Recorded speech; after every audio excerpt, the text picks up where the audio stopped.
This is the print command in Python. What it will do is it will print any text you give it. First, we write print, which is the actual command itself that will print the text. Then, two parentheses. What these will do is that they will take whatever text is inside them and hand it over to the print function so it can print it.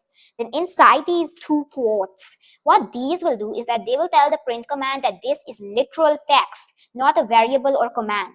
And inside here, we can write anything we want. For example, hello world. And as you can see, it gave me a suggestion, which I can press tab to accept. That's why I use VS Code. And now, as you can see, what this will do is that it will print the word hello world. As you can see, it printed hello world.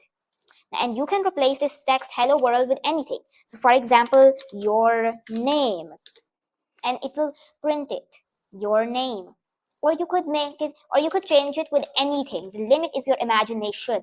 Now in the next video, we'll learn how to take input from the user. Bye.